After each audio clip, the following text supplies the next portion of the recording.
Mettez en cause la séparation des pouvoirs. Absolument. Je remets, d'ailleurs, les pouvoirs n'ont jamais été séparés, n'est-ce pas?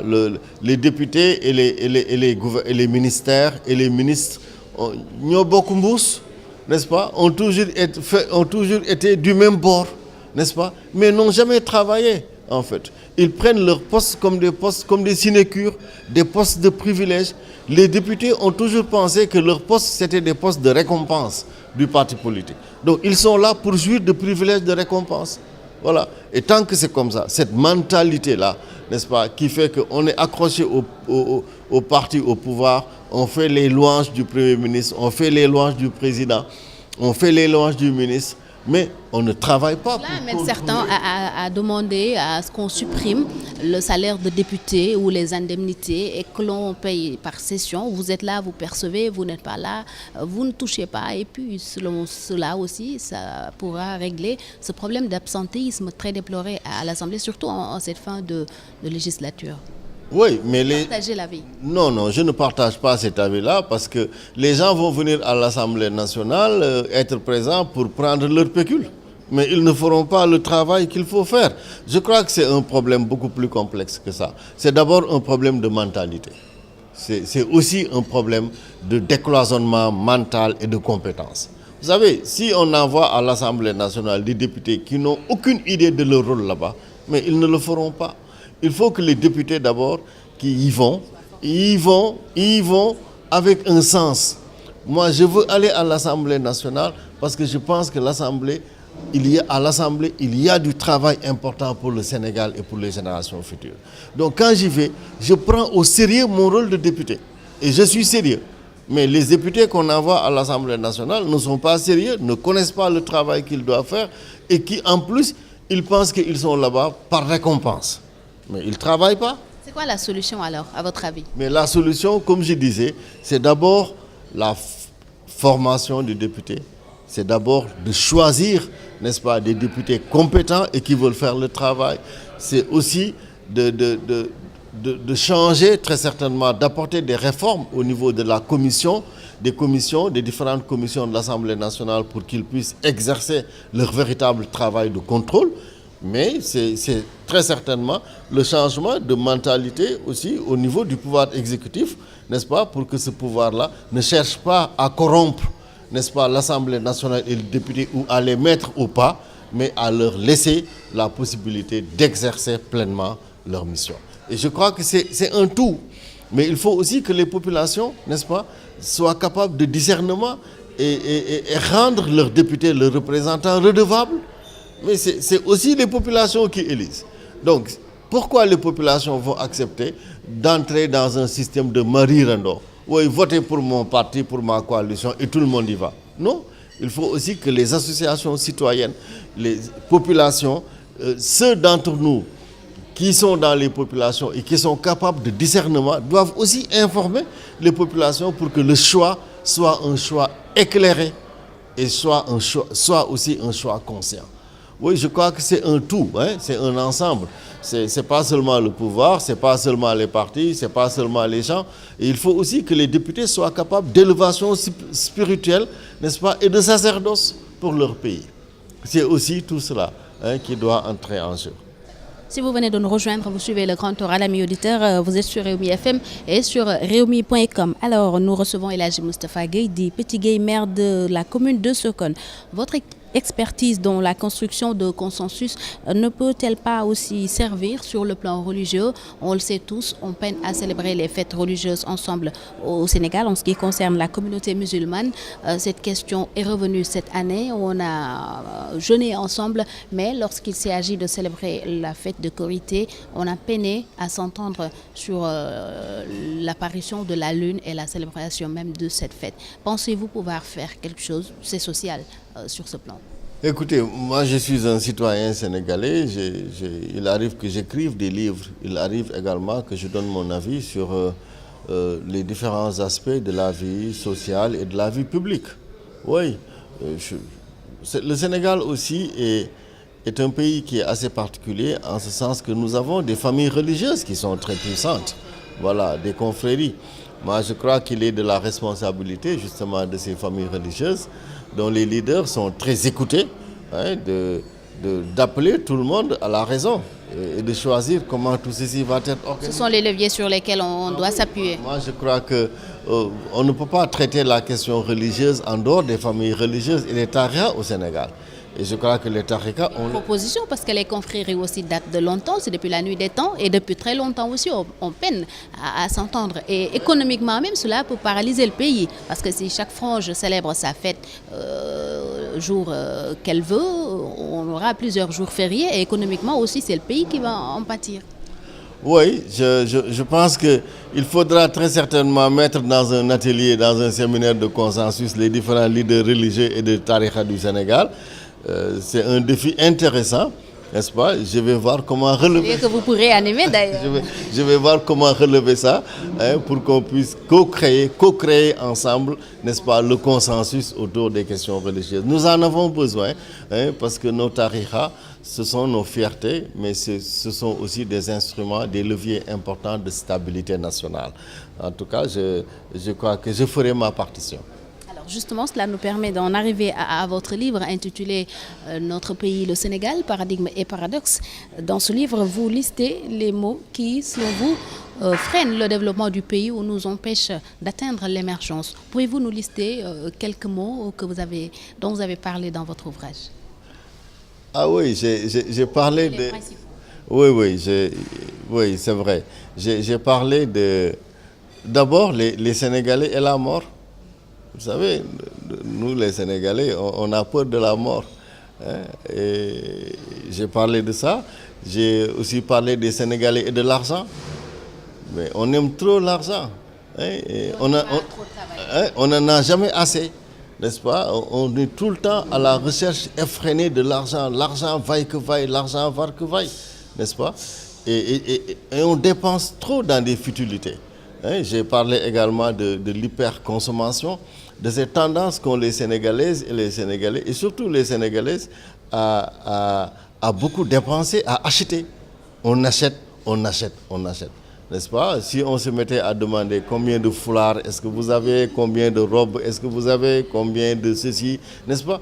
On dépense sans compter. Mais j'ai aussi parlé du dictat de mouton de Tabaski.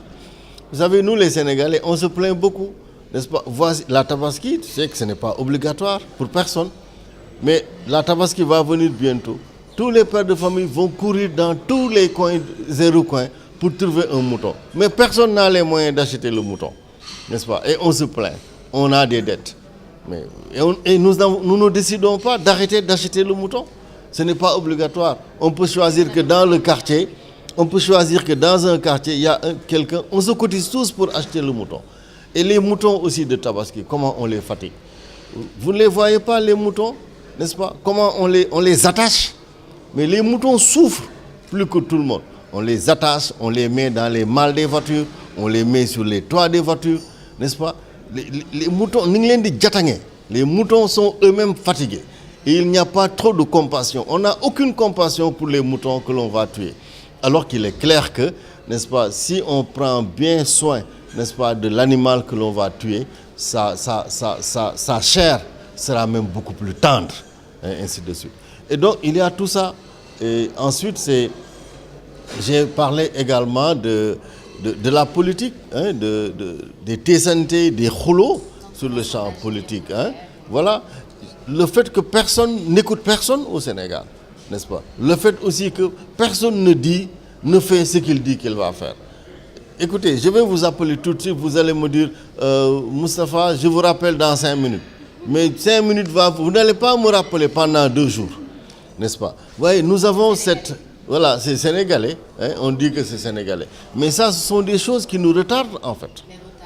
Voilà, personne ne respecte l'heure ici. Quand vous allez dans l'administration, vous voyez, il n'y a personne. Les gens arrivent tard au bureau, les gens quittent tôt leur bureau, n'est-ce pas? Peut-être que sur 8 heures de temps, les gens ne travaillent pas plus de 4 heures de temps effectif. Mais tant qu'on continue de faire cela, mais le progrès qu'on cherche ne viendra pas. L'émergence dont on parle, ce n'est pas pour demain, à votre avis? Ah non, tant qu'on ne change pas ses attitudes et ses manières d'être et de faire. Quel régime avait prôné un changement de mentalité, On avait parlé de la restauration des valeurs. À votre avis, rien n'est fait? Oui, le président de la République lui-même, il avait parlé de la patrie avant le parti, en connaissance de cause, parce qu'il savait que les Sénégalais, ils avaient l'habitude de s'enrichir eux-mêmes, n'est-ce pas, et de ne pas travailler pour la patrie. Mais même il l'a annoncé, mais les gens qui l'entourent, les ministres et les directeurs, ils ne l'ont pas suivi. Voilà. Ils font le contraire, à votre avis? Mais absolument, ils font le contraire. Regarde le niveau de vie et le rythme de vie des gens ici. Mais ils sont tous en train de construire des immeubles. Mais aucun d'entre eux, son salaire ne lui permet de construire ces immeubles-là. C'est parce qu'ils gèrent... La Cour de répression de l'enrichissement illicite a du boulot à ce niveau-là. La CREI a du boulot, mais puisque la CREI ne s'applique pas à tout le monde. Voilà, et puis le Sénégal continue. Il y a beaucoup d'argent au Sénégal. Vous savez, le budget du Sénégal est de 3 300 milliards. Mais cet argent n'est pas dépensé dans les préoccupations des Sénégalais. Cet argent n'est pas dépensé. Chaque ministre, chaque directeur qui gère des milliards va avec son fournisseur, son entrepreneur, prendre des commissions. Voilà. Ils prennent tous des commissions. Et toutes ces commissions qu'ils sont en train de prendre, c'est un manque à gagner pour les chantiers, pour les investissements, pour l'amélioration du cadre de vie, pour les bonnes routes, pour les bonnes pistes, pour l'eau, pour l'électricité, pour la santé, pour les écoles. C'est cela. Mais ça, on ne peut pas continuer à le faire en espérant que notre pays va aller de l'avant, va progresser. Non, non, non.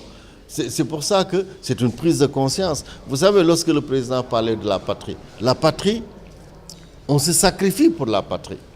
Vous savez, la patrie, il y a une notion de don de soi, une notion sacrificielle.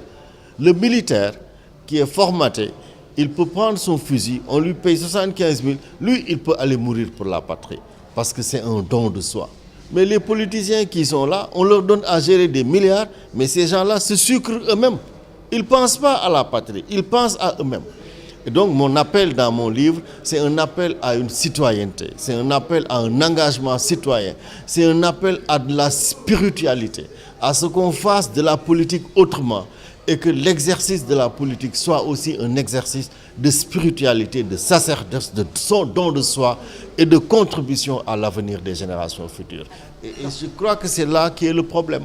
On va parler de valeurs, mais tant que ceux qui font de la politique n'apprennent pas, ne font pas l'apprentissage et ne s'approprient pas ces valeurs de sacerdoce, de spiritualité et d'engagement citoyen, mais on fera mal la politique. Dans ce livre-là, vous visez aussi l'éveil des consciences concernant les jeunes. Mais je ne vous l'apprends pas, au Sénégal, on ne lit presque plus. Est-ce que ce n'est pas un combat perdu d'avance? Ou avez-vous anticipé par une campagne de sensibilisation ou quelque chose du genre? Vous savez, moi j'ai un optimisme extraordinaire parce que je suis orienté vers le futur. Je suis en train de construire et ça commence toujours par un début. Voilà, je me dis que ce que j'ai écrit, peut-être qu'il y a bien nous l'avons tous constaté, mais je suis peut-être l'un des premiers à vouloir l'écrire. Je suis peut-être l'un des premiers à vouloir dire aux Sénégalais, voici comment nous sommes. Et je ne critique personne. Au contraire, j'ai la compassion pour les gens, n'est-ce pas, qui se comportent comme ça. Moi, j'ai la compassion pour ceux qui ne respectent pas ce qu'ils disent. J'ai la compassion pour ceux-là qui font souffrir les moutons de Tabaski. J'ai la compassion, n'est-ce pas, pour les femmes. Vous pensez beaucoup aux moutons? Oui. Moi, je n'achète plus de moutons de Tabaski pour moi-même depuis que je me suis rendu compte de cela. Non. Voilà. J'ai la compassion. Vous avez également vos nouveaux paniers de Ndogu. Tu t'imagines? Moi, j'ai vu des paniers de Ndogu là. Moi, je n'ai pas les moyens d'acheter ce genre de paniers de Ndogu, n'est-ce pas? Des paniers de Ndogu de centaines de mille. Vous savez, nous avons cette tendance à tout théâtraliser, à tout amplifier, n'est-ce pas? Et cela dessert le Sénégal et le progrès du Sénégal. Mais j'ai de la compassion pour ceux-là qui ne sont pas encore éveillés. Et je pense qu'il faut les aider. Nous devons nous entraider au Sénégal pour qu'on fasse mieux les choses. Parce que nous avons du talent, nous avons de l'expertise. Et l'avenir est pour nous. Nous pouvons donc le construire. Et c'est ça qui a fait que moi, dans ma ligne politique, moi, je n'ai pas d'opposant. Non, moi, je ne suis pas contre le pouvoir. Je ne suis pas avec l'opposition. Vous disiez même proche du pouvoir à un certain moment. Parce que j'ai fait le projet Sokone émergent. Oui, je pense que nous devons tous travailler pour que le président de la République réussisse ses projets. Parce que le président n'est pas éternel. Il est là pour deux mandats au maximum. Mais il faut qu'on l'aide pour qu'il réussisse ses bonnes idées. C'est cela. Mais je ne suis pas aussi d'accord pour que Khalifa Sall reste en prison, par exemple. Vous voyez, je ne suis pas d'accord pour qu'on se mette là à s'opposer de manière crypto-personnelle et on est simplement pouvoiriste. Non, moi je suis pour qu'on travaille le Sénégal. C'est ça. Et il faut prendre les bonnes idées de partout.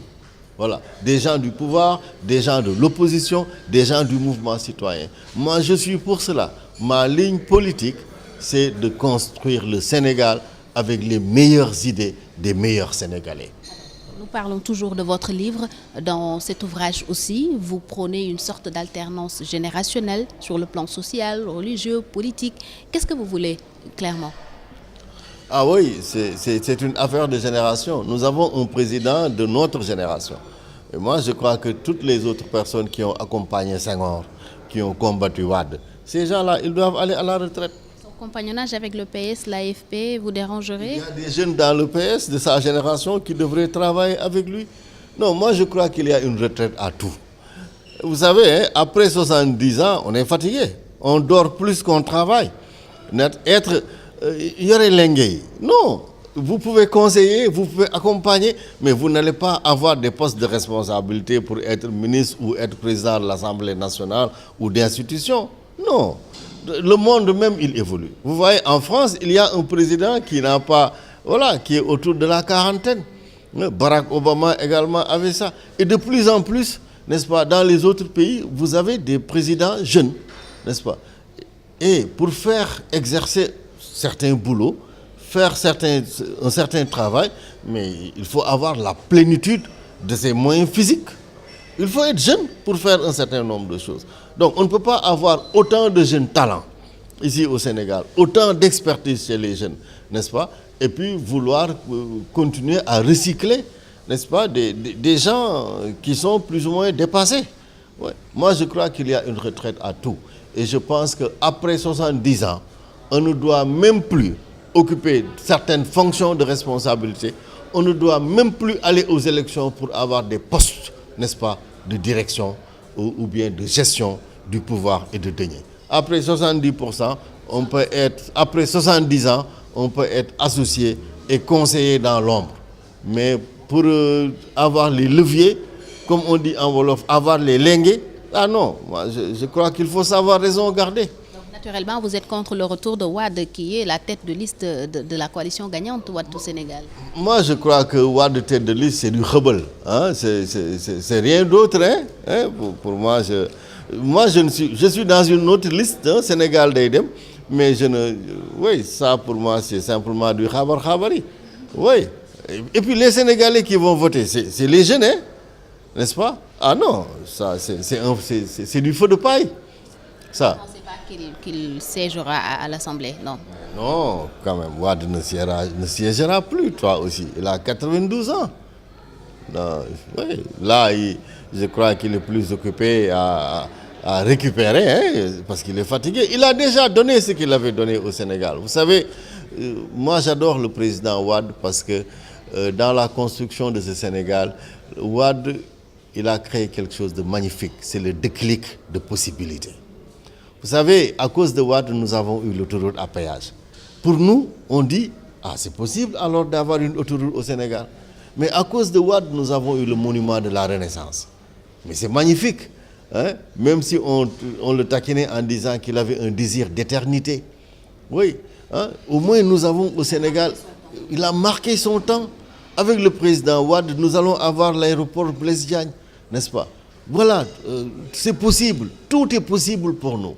Tu vois. Bon, cet homme-là, il faut simplement le respecter, il faut le célébrer, il faut le sublimer. Nous Tendance là qu'on a utilisé ces personnes âgées, on voit Moustapha Niasse toujours aux côtés de Macky Sall et bien d'autres. À votre avis, est-ce qu'on arrivera à changer aussi la donne à ce niveau? Il faut qu'ils aillent à la retraite. De toutes les façons, ils ne peuvent rien. Ils vont aller à la retraite. De toutes les façons, c'est ça la vie également. Vous savez, la vie des êtres humains, leur capacité physique est limitée. Hein? Oui. Non, moi, tu sais, ma ligne politique aussi, c'est que je ne suis pas dans les critiques. Je ne suis pas aussi un alarmiste. Tu vois, je prends les choses sereinement et du bon côté. Moi, je pense très sincèrement que les Moustapha Niasse, les Ousmane Tanor Dieng, C'était même d'alligator quelque part. Hein? Oui, mais c'est des mots gentils. Pour moi, c'est des mots gentils. Je pense qu'ils ont fait leur temps. L'époque de Senghor, c'est fini.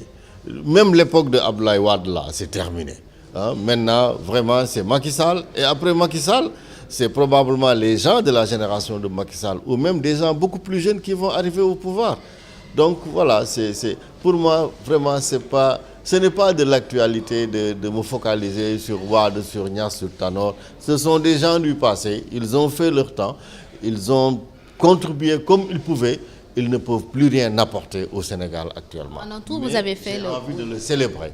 Je ne veux pas les critiquer, j'ai envie de les célébrer, me delloo leen njukkal dans le respect, n'est-ce pas, de ce qu'ils ont apporté. Mais c'est terminé. Ils ne peuvent plus rien faire d'autre de nouveau pour ce Sénégal-là. Alors, en autour, vous avez fait le bilan d'Abdoulaye Wade, vous avez magnifié ce qu'il a fait, et pour le travail que Macky Sall a eu à faire ou est en train de faire, vous le trouvez comment? De manière générale, pensez-vous que son bilan est positif? Il est en train de travailler, il n'a pas fait. Bilan à mi-parcours? En 2019, on verra. Oui, il y a de très bonnes choses qui arrivent. Je pense qu'il y a de très bonnes choses sur les infrastructures. Le simple fait d'avoir le Sénégal émergent, le projet Sénégal émergent, c'était aussi quelque chose de bien. Mais maintenant, il faudrait que l'ensemble des acteurs... Vous savez, le président de la République, c'est pas lui qui fait le Sénégal. Il annonce des choses, il annonce une vision. Et tout le monde doit s'y mettre. Ouais, c'est pour ça que moi, maire, j'ai essayé de m'approprier du plan Sénégal émergent à Sokone, en créant le projet Sokone émergent. Mais il faudrait que ceux qui sont avec le président de la République comprennent cela et l'aident à réaliser ses ambitions. Mais malheureusement, au Sénégal, si tu n'es pas là en train d'applaudir tout le temps et de courir derrière les ministres et les directeurs pour qu'ils te donnent de l'argent, mais les gens te font du coince. Les gens essaient de te bloquer. En êtes-vous victime? Ah oui, bien sûr. Je suis victime, comme tout le monde. Oui, puisque je ne cours derrière personne, je suis aussi victime de blocage et de retard. Oui, il y a des fonctionnement promesses, même de votre commune. Ah oui, il y a des promesses qui m'ont été faites sur des chantiers que je veux mettre en œuvre, mais qui ne sont jamais arrivés. Oui, les ministres. C'est le cas avec Khalifa Sall. Très certainement, mais moi, dans le cadre de mon cas, j'ai énormément de promesses qui n'ont jamais été réalisées par les différents ministères. Donc, mais parce qu'ils ne comprennent pas. N'est-ce pas? Oui, moi, je contribue, n'est-ce pas, à l'œuvre de construction du Sénégal. Si c'est Macky Sall, j'ai des idées et je parle de mes idées. D'ailleurs, c'est dans un livre. Mes idées sont dans les livres, sont dans mes interviews. Donc, je ne les cache pas. Je veux, a priori, que les ministres, les directeurs, le président utilisent mes idées pour construire un meilleur Sénégal. Voilà, je ne suis pas donc dans une logique, n'est-ce pas, d'opposition ou de laudation ou de louange. Non, je ne suis pas dans ça. J'ai une certaine expertise dans le développement.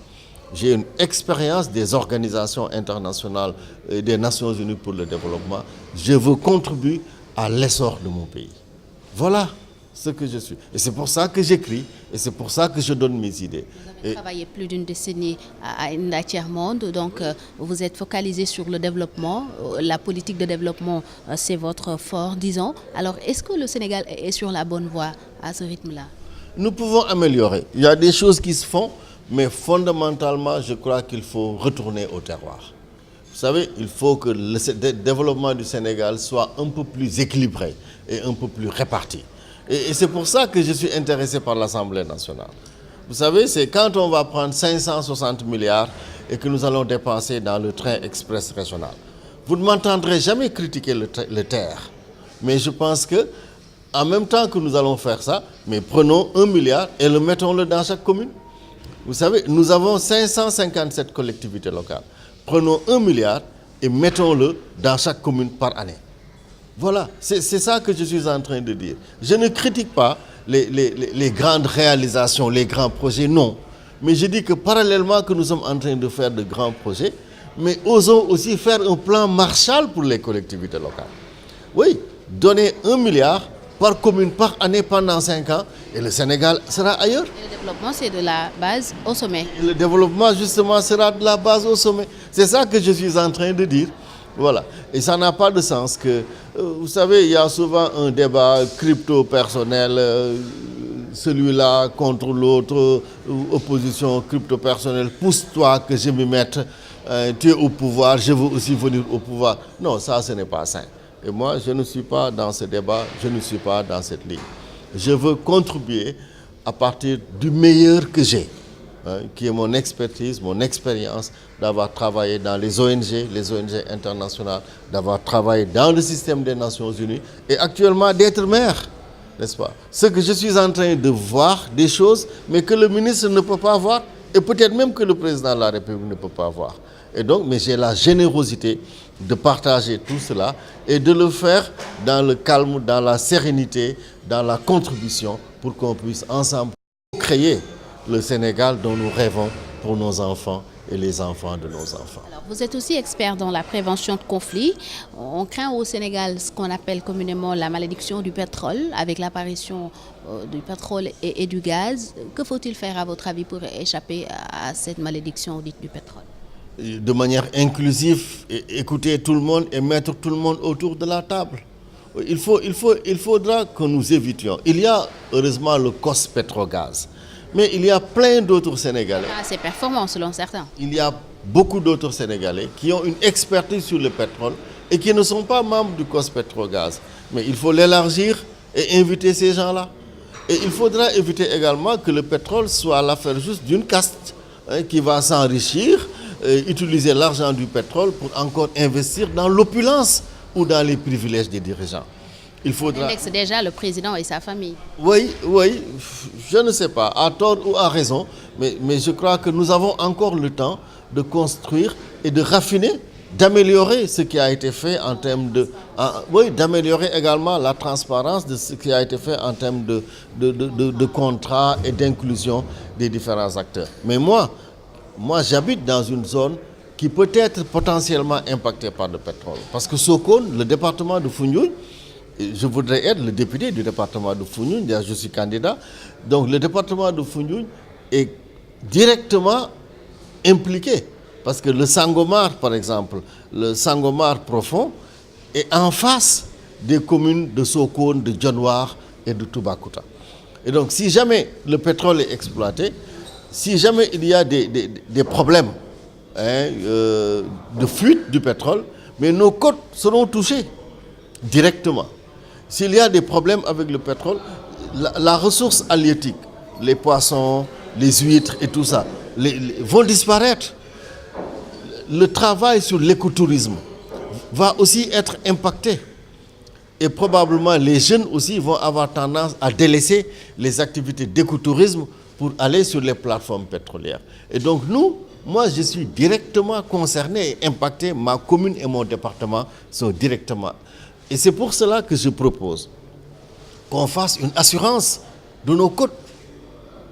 Il faut assurer nos côtes pour préserver, n'est-ce pas, la beauté de notre littoral. Si jamais il y a une fuite sur le pétrole, qu'il y ait quelqu'un qui paye et qui nettoie. Et c'est pour ça que je demande qu'il y ait aussi un fonds destiné à l'écotourisme, pour pendant qu'on exploite le pétrole, que l'on puisse continuer les activités d'écotourisme. Et c'est pour ça que je demande également qu'il y ait un quota sur les emplois qui vont être créés. Il faut que les enfants de Sokone, les enfants de Dionewar, les enfants du département de Foundiougne soient privilégiés pour l'accès à l'emploi dans les plateformes pétrolières. Et ça, c'est important. Et il faut qu'on ait un fonds d'appui aux communes, pour les communes riveraines, les communes du département de Foundiougne. Voilà. Et ça aussi, ça rentre dans le cadre de la responsabilité sociétale. C'est ça qui va éviter les conflits. Vous savez ce qui se passe au Nigeria ou ailleurs, c'est que les populations qui sont directement impactées par l'exploitation pétrolière ne bénéficient pas des retombées du pétrole. Comme l'or à Kédougou. Voilà. Et c'est comme un peu l'or à Kédougou. Et ça, il faut que dès le départ, que les autorités, que le COS Pétrogaz, n'est-ce pas, puissent mettre en place des stratégies et des actions dans le sens d'une meilleure implication des populations riveraines pour que ces populations y trouvent leur compte. Ils trouvent leur compte, c'est le mot de la fin. Nous en sommes justement à la fin de cette émission. Merci infiniment d'avoir accepté notre invitation. Je vous remercie également. Merci beaucoup Fatou et à toute l'équipe qui t'accompagne. Je remercie aussi Réumi FM, n'est-ce pas, et tous les responsables du site. En tout cas, vous faites de l'excellent boulot. Bon vent. Merci, c'était El Hadj Moustapha Gueye, dit Petit Gueye, maire de la commune de Sokone. Merci aussi à Elisabeth Diatta pour le portrait de l'invité. Merci à Ibrahima Doiba qui était à la partie technique, à Cheikh Thiam pour la caméra et Mamadou Ndiaye pour les photos. C'était Fatou Thiam Ngom dans ce micro et c'est toujours un plaisir de vous servir. Vous pouvez réécouter cette émission lundi à partir de 18h sur Réumi FM. Elle sera aussi reprise par le quotidien Réumi dans sa parution de lundi et disponible sur le site réumi.com en vidéo. On se retrouve samedi prochain, Inch'Allah, pour un autre grand oral avec un autre invité. Passez un excellent week-end.